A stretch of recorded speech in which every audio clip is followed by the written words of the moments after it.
the man who never smiled.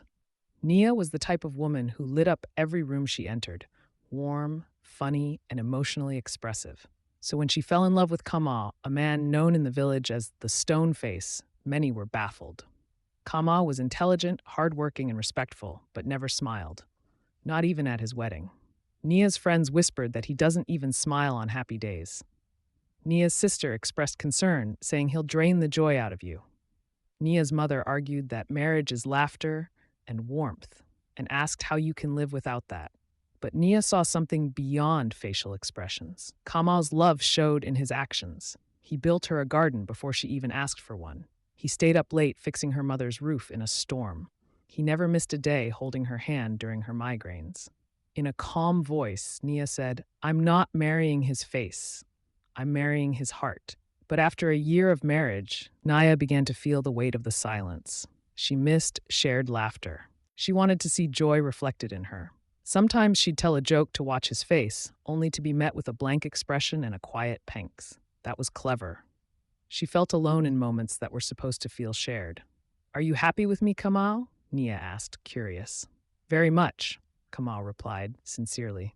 "But you never show it," Nia said, concerned.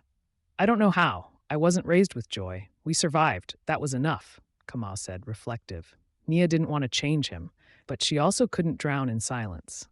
They went to couples counseling, something rare and frowned upon in their town. The therapist said supportively, "It's not about forcing a smile. It's about showing your partner you're with them emotionally." Kamal started small. He left sticky notes with short, dry but thoughtful jokes. He squeezed her hand after a funny movie. He didn't smile, but his eyes lit up more often.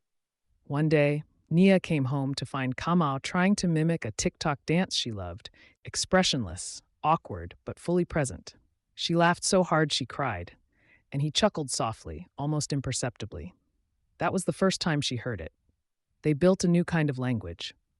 Kamal didn't become expressive overnight, but he made the effort to show appreciation in ways Nia could feel. And Nia, in turn, learned to read the subtle shifts in his presence, to accept love in quieter ways. They made rituals of connection, weekly smile-free comedy nights, journals exchanged monthly with unspoken feelings, walks where they practiced naming emotions out loud, counter-arguments and their mitigation. First, a marriage without outward emotion is doomed. The mitigation.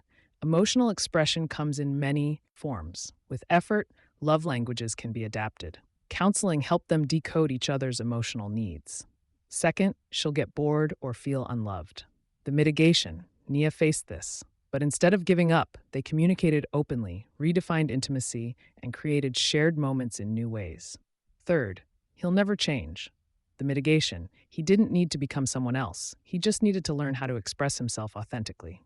Small, intentional shifts built trust and joy. Years later, they stood at a family reunion. A cousin cracked a joke about Kamal never smiling, and then Kamal grinned. Not a big, toothy one, but enough that everyone gasped.